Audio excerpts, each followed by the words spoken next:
Are you looking at buying a Grom and your buddy says, don't buy a Grom, buy a clone for half the price, it'll be just fine? Maybe that's right, maybe it's wrong. Let's talk about both and figure out which one's the best one for you. Why am I sitting on the floor when talking about motorcycles? It's because both these motorcycles are so small compared to me. If I stand up, I can't get them in the shot. A very common question I get is what should be your first motorcycle? And a Grom or a 125 is a very good option. If you are first off on a motorcycle, you've never been on a street bike before, it is a good place to get your foot in the door and figure out if you like motorcycling. They're inexpensive, they're easy to ride, and they're easy to come by. They're all over the place. Honda has been making the Grom 125 for a number of years. You can find them all over Facebook Marketplace, Cycle Trader, Craigslist, a variety of different online resources to buy used bikes. You can find them anywhere from $2,000 up to paying $4,000 for them new. Is that something you should do? When you could go to Amazon and you could literally buy a motorcycle from Amazon shipped to your door for $1,600. I've ridden both these bikes. They both are motorcycles. They're both something that will get you on the road.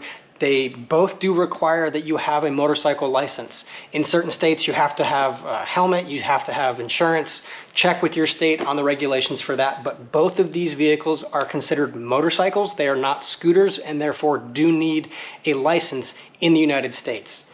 Outside in different countries, I don't know the regulations there, so make sure you check on that there. A lot of people know Honda as a reliable product, and that doesn't change for their motorcycles. Honda makes a very strong motorcycle. It's easy to maintain, it's easy to work on, and it doesn't take a ton of tools to keep it reliable for you. You can take it to most service centers, they'll know how to work on it, they'll have parts in stock, and that is a huge plus, is that you can get so many parts for this bike. They're awesome little bikes to keep. It's not a primary motorcycle for a few reasons. It depends on where you live. If you're looking to do any highway riding, this is not really a bike for you. If you're touring, you're going on long distance rides, this is not a good bike. But if you're just going out cruising around with friends, you're doing through city runs, or if you're a hooligan and want to do a lot of wheelies and just play in parking lots, that's always fun too. These bikes are great for that because they're easy to ride, they're nimble, they're lightweight, and they're, again, very inexpensive.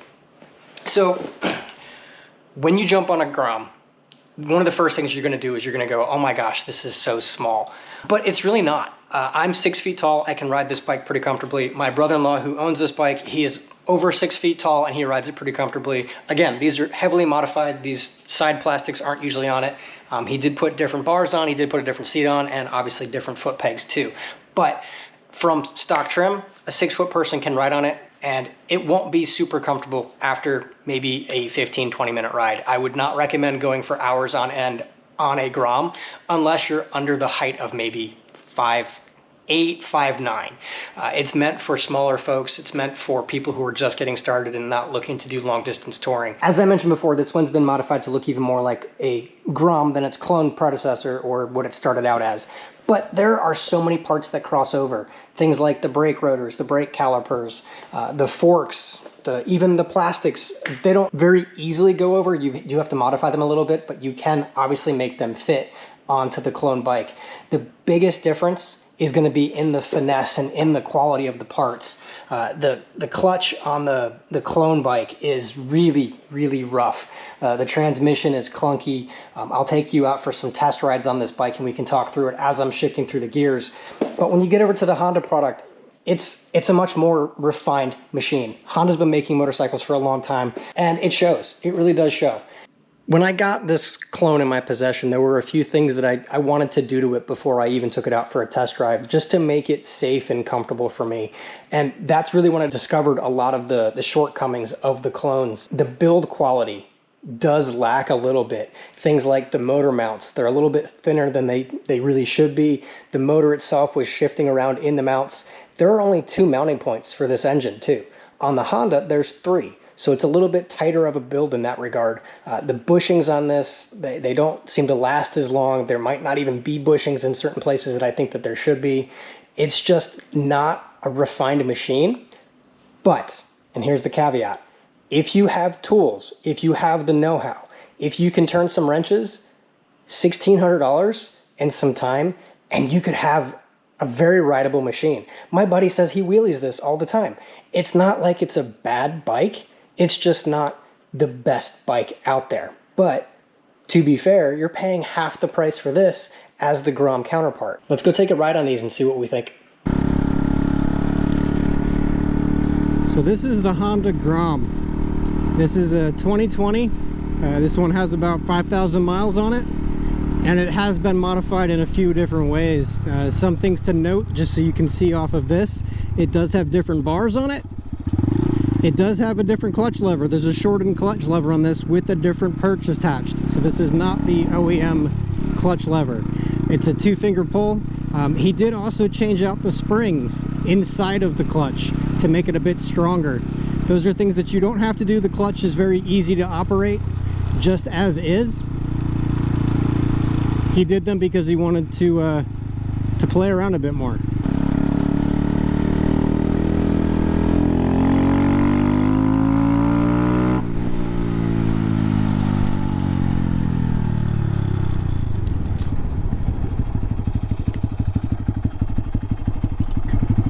All right, something to note. There is not a gear indicator on this dash. This is a very basic dash. You've got a tachometer, speedometer, mileage, clock, which is awesome, and then a fuel gauge. The fuel gauge is really important on a smaller bike because it's a very tiny gas tank. This is a fun bike. This is a fun bike to ride. It's very responsive. It's very easy to ride.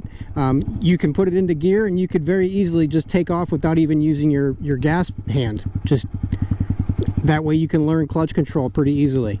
It's such an easy clutch pull that you don't have to worry about really being skilled.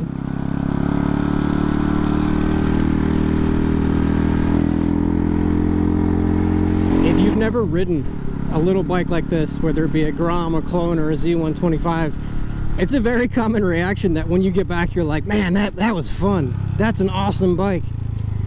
And it does turn a lot of heads too. There are people who still haven't seen these things, so you'll be sitting at stoplights and people look over and go, man, that's cool.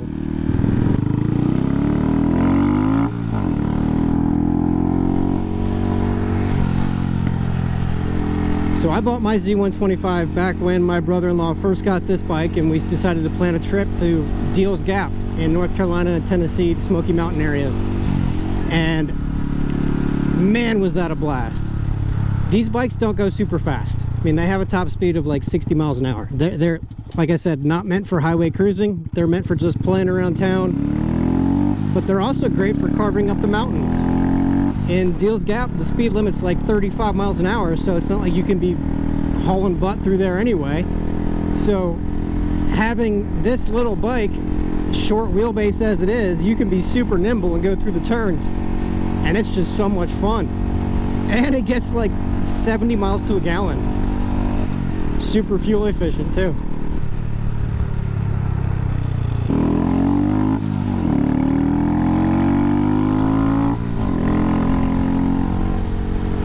As far as performance modifications on this one, it does have an aftermarket exhaust, it does have a flashed ECU, and it does have an aftermarket intake, an air intake. These are fuel injected. That is a huge thing to note between the Grom and the Clone. The Grom is actually fuel injected, so that throttle response is a lot crisper and sharper. When you get on the gas, it actually moves as much as it can with like 40 horsepower. So this is the Grom Clone. This is not a Honda product.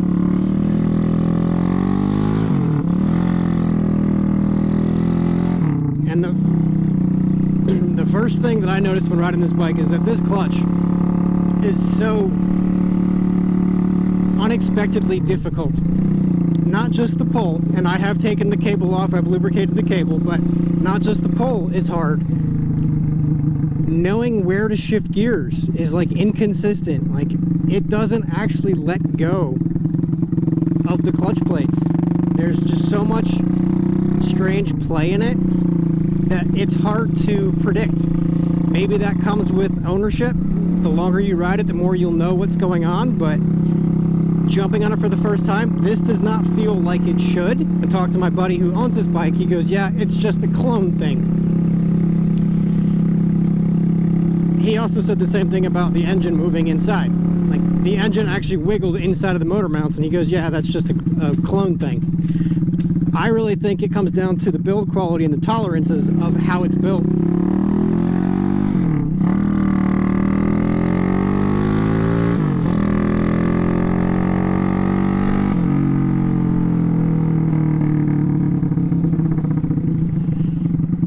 over to the side for a second. There's something cool I want to show you guys. That the dash is very similar between the Grom and the Grom clone. Let me get you into the sunlight. There is actually a gear indicator on this though. You have the same other functions. You've got the tachometer, you've got the fuel gauge, speedometer, odometer, and clock. All good things, but you have a gear indicator. Something I have noticed is that the gear indicator isn't always accurate. It'll sometimes jump from first to third for no reason. And there's not a neutral light. And finding neutral is really hard to do on this bike.